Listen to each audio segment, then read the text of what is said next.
నల్గొండ జిల్లాలో typhoid, malaria, dengue విష జ్వరాలు ప్రజల్ని వణికిస్తున్నాయి.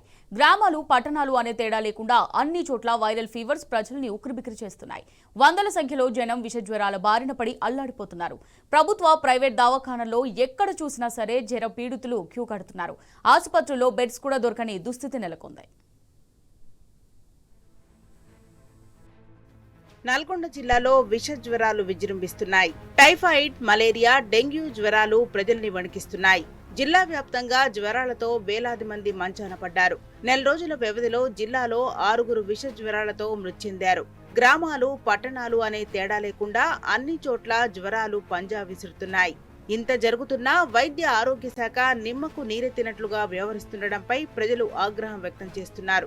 ప్రతిరోజు జ్వరాలతో వందల సంఖ్యలో ప్రజలు ప్రభుత్వ, ప్రైవేట్ ఆసుపత్రులకు పరుగులు తీస్తున్నారు. ఏ ఆసుపత్రి చూసినా జ్వర పీడితులతో కిటకిటలాడుతున్నాయి. నల్గొండ జిల్లా కేంద్రంలోని ప్రభుత్వ ఆసుపత్రిలో రోజుకు 400 మంది వరకు జ్వర బాధితులు వస్తున్నారు. వారిని అడ్మిట్ చేసుకునేందుకు పడకలు లేని దుస్థితి నెలకొన్నది. ఇదే అదునుగా ప్రైవేట్ ఆసుపత్రులు దందా మొదలుపెట్టాయి. డెంగ్యూ, మలేరియా జ్వరాలు వచ్చాయని భయభ్రాంతులకు గురి చేస్తున్నారు. రక్తంలో ప్లేట్లెట్స్ పడిపోయాయని రోగుల వద్ద నుంచి లక్షల రూపాయల్ని దోచుకుంటున్నారు. అయినా వైద్యాధికారులు అటువైపు కన్నెత్తి కూడా చూడటం లేదు.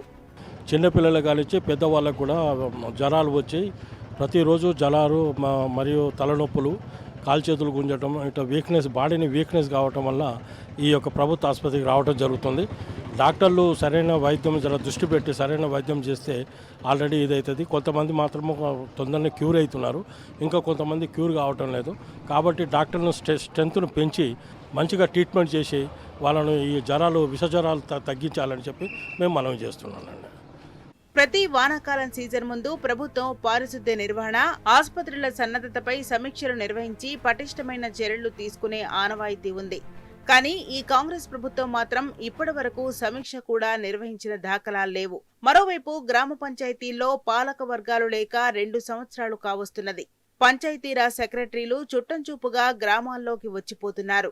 కాంగ్రెస్ పాలనలో పంచాయతీలు నిధుల సమస్యను ఎదుర్కొంటున్నాయి. దీంతో గ్రామాల్లో పారిశుధ్యం పడకేసింది. విష జ్వరాలతో ప్రజలు అల్లాడుతున్నా ప్రభుత్వం మొద్దు నిద్రపోతున్నది. గ్రామాల్లో ప్రత్యేక వైద్య శిబిరాలను ఏర్పాటు చేయటం లేదు.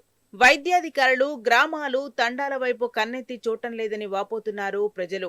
ఈ వాతావరణం వారం రోజుల నుంచి బాగాలేక అందరికీ జ్వరాలు, తలనొప్పి, కాలు నొప్పి అన్నీ వస్తున్నాయి. కాబట్టి ఇక్కడ అందరు చూపించడానికి వస్తారు. నేను కూడా చూపించుకోవడానికి వచ్చినా, చూపించుకొని పోతున్నాను.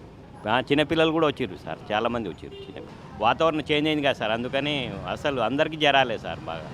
ప్రతి వానాకాలం సీజన్లో వైద్య ఆరోగ్య శాఖ యాక్షన్ ప్లాన్ తయారు చేసుకుని జ్వరాలు ప్రబలకుండా ముందస్తు చర్యల్ని చేపట్టాలి. ఇప్పటి వరకు అలాంటి ప్రయత్నం జరగలేదు. ప్రాథమిక ఆరోగ్య కేంద్రాలు, ఉప ప్రాథమిక ఆరోగ్య కేంద్రాలు, అర్బన్ పిహెచ్సిలతో పాటు ఏరియా ఆసుపత్రిలో వైరల్ ఫీవర్స్ కు సంబంధించి ప్రత్యేక విభాగాలు, మందుల కిట్లు అందుబాటులో లేవు. గ్రామాల్లో అవగాహన ర్యాలీలు మచ్చుకైనా లేవు. ఎక్కడా మురుగునీరు నిల్వ ఉండకుండా, దోమల లార్వాలు వృద్ధి చెందకుండా వైద్య ఆరోగ్య, పంచాయతీరాజ్ శాఖల అధికారులు చర్యలు తీసుకోవడం లేదు. ప్రతి గ్రామంలో దోమల నివారణకు ఫాంగింగ్ చేయటం లేదు. ఎక్కడికక్కడ చెత్త పేరుకుపోయి దోమల బెడద ఎక్కువై విష జ్వరాలు ప్రబలుతున్నాయి. మరోవైపు నిధులు రావడం లేదని, దాంతో పనులను చేపట్టడం లేదని అధికారులు చెబుతున్నారు. గ్రామాల్లో విష జ్వరాలు ప్రబలుతున్నా కాంగ్రెస్ ప్రభుత్వం నివారణ చర్యలు తీసుకోవడం లేదు. నిధుల లేమితో పారిశుధ్యం పడకేసింది. ప్రభుత్వ ఆసుపత్రిలో వైద్యులు, సిబ్బంది కొరత వేధిస్తోంది. ఇప్పటికైనా ప్రభుత్వం మొద్దు నిద్ర వీడాలని, పటిష్టమైన చర్యలు తీసుకోవాలని, ఆసుపత్రుల్లో సరిపడా మందులు, బెడ్లను అందుబాటులో ఉంచాలని ప్రజలు డిమాండ్ చేస్తున్నారు.